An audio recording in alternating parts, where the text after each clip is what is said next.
Break के बाद स्वागत है आपका। बढ़ते हैं अगली खबर की ओर। विधानसभा के मानसून सत्र का पहला दिन उम्मीदों के मुताबिक हंगामेदार ही दिखा। लंपी को रोकने में योगदान की जगह सत्ता पक्ष और विपक्ष एक दूसरे पर वार करने में अपनी ताकत जाया करते दिखे। तो लंपी का कहर झेलते गौवंश को लेकर सियासी नौटंकी भी हुई।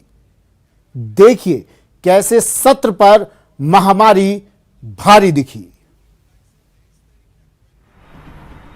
विपक्ष ने सत्ता पक्ष के खिलाफ आक्रामक रुख अख्तियार कर अपने इरादे साफ साफ जाहिर कर दिए हैं कि आने वाले दिनों में वो सरकार को घेरने का कोई मौका नहीं चूकेगा। राजस्थान में जिस तरीके से कांग्रेस पार्टी की अशोक गहलोत की सरकार की गाय के प्रति संवेदनाएं मरी हैं, वो दुर्भाग्यपूर्ण है। विधानसभा सत्र पर भारी महामारी। चिंता हमें लंपी इसकी रोकी है। विपक्ष को हम चाहेंगे हमें सहयोग करे। हम सब मिलकर जब कोरोना के अंदर हमने जंग लड़ी थी तभी मैंने के साथ मांगा था। गौ माता को सियासत रास न आई। पैरों में आपने दावड़ा लगा रखा था, राजस्थानी में कहते हैं ना, उनको एक तरह से वो चलने फिरने में असहज महसूस कर रही थी। हाथ में आपने लाठी ली हुई है। एमएलए साहब, क्या गाय को तकलीफ नहीं दी आपने ऐसे दौर में सिर्फ छाने के लिए? देखिए, निश्चित रूप से मैं भी गवाला रहा हुआ हूँ, मैंने भी गौ माता चराई है। तो हमारी ये तो राजस्थान की किसानों की संस्कृति है कि हम गोदल पालते हैं और गौ माता को चराते हैं। लंपी से लड़ाई लड़ते लड़ते गौवंश को लेकर विधानसभा में जमकर हंगामा हुआ। सरकार के खिलाफ नारेबाजी हुई। सरकार को सहयोग कर रहे कुछ निर्दलीय विधायक भी विपक्ष के सुर में सुर मिलाते दिखे। हंगामा जब ज्यादा ही बरपा तो सदन की कार्यवाही स्थगित करनी पड़ी। बीजेपी ने गहलोत सरकार पर लंपी को लेकर गंभीर आरोप लगाए। सरकार का आंकड़ा 10 लाख के संक्रमण का और 57,000 गौवंश के कालकलवित होने का है, लेकिन जो हकीकत है वो इसके इतर है। 30 लाख से भी ज्यादा संक्रमण हुआ और 10 लाख से भी ज्यादा गौवंश का नुकसान हुआ है। विपक्ष का आरोप है कि सरकार लंपी जैसे गंभीर मुद्दे पर चर्चा करने से बचती है, लेकिन कांग्रेस पलटवार में कहती है कि चर्चा करनी हो तो सदन में आए, सड़क पर क्यों।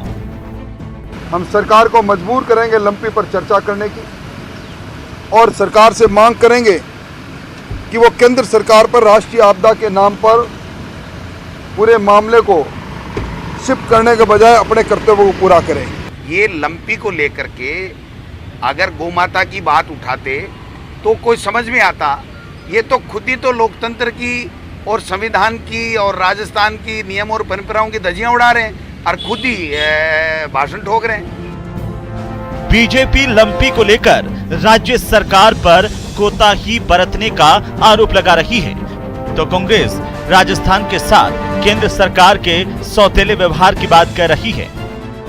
हरियाणा हो, चाहे मध्य प्रदेश हो, चाहे गुजरात हो, उन्होंने बहुत सही समय पर सही तरीके से इस आपदा को निपटने के लिए युद्ध स्तर पर प्रयास भी किए और वो सफल भी हुए। गौ माता को लेकर प्रधानमंत्री जी ये कहकर नहीं बच सकते कि हमने वैक्सीन बना ली। आपने किया क्या? सब सरकारें अपने दम पर लड़ रही है। जैसे कोरोना में राजस्थान के साथ भेदभाव हुआ, वैसा ही अब आप कर रहे हैं।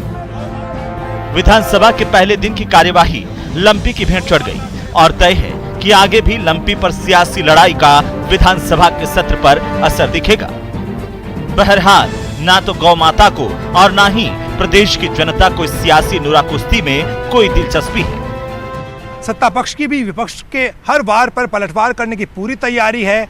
जाहिर है इस बार सदन में खासा हंगामा बरपने की पूरी संभावना है। आखिर जनता के बीच दोनों को अपनी छवि चमकाने की चिंता जो है।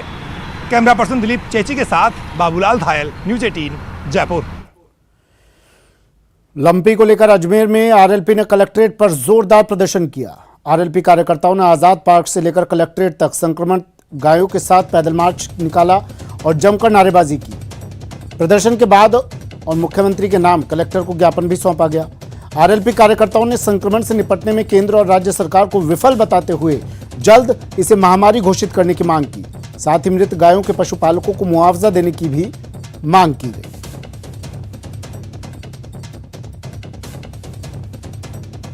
बहुत पीड़ा में है गौ माता के झलकते आंसू देखे नहीं जा रहे हैं। सरकार एसी के कमरे में बैठी बैठी घोषणाएं कर रही है, लेकिन जमीन पे हकीकत कुछ और ही है। आज राजस्थान में लगभग 5 लाख गायों ने दम तोड़ दिया है।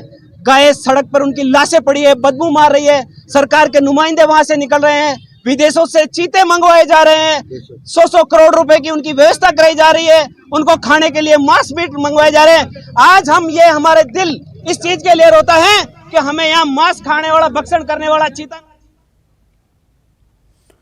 इधर पोखरण में लंपी को लेकर विश्व हिंदू परिषद के बैनर तले पदाधिकारी, गौरक्षकों और बाकी लोगों ने धरना देकर सरकार के खिलाफ नारेबाजी की। प्रदर्शनकारी लंपी बीमारी की रोकथाम को लेकर वैक्सीन सहित अन्य दवाइयां वितरित करने की मांग कर रहे हैं। पोखरण विधानसभा क्षेत्र में सैकड़ों की तादाद में लंपी बीमारी से ग्रसित गौवंश की मौत हो चुकी है। मृतक गौवंश के मालिकों को मुआवजे की मांग कर रहे हैं। जायजा लिया संवाददाता सावलदान रत्नू ने।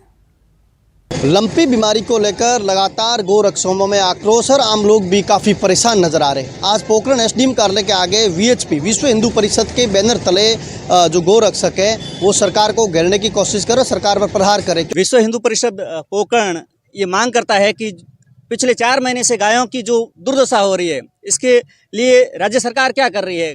गाँव में बाड़े के बाड़े साफ हो गए हैं, लोगों की आजीविका का साधन था वो भी समाप्त होने के कागार पर है। गायों की पूरी जो दशा है उसके लिए जितना हो सके अखबारों में जरूर आ रहा है कि हमने इतने वैक्सीन लगा दी, इतने लगा दी। आसपास में कहीं किसी गांव में जाके पूछो, कोई वैक्सीन नहीं हुई, कोई दवाई नहीं है। और जो अब स्थानीय लोग जो अपना प्रयास कर रहे हैं उससे कुछ होने को है नहीं। तो इसी मुद्दे पर प्राइम डिबेट में करेंगे बड़ी बहस। लंपी पर सदन में संग्राम। विधानसभा सत्र का आगाज हंगामेदार। लंपी वायरस पर हंगामा और बवाल। सत्ता विपक्ष में तीखी तकरार।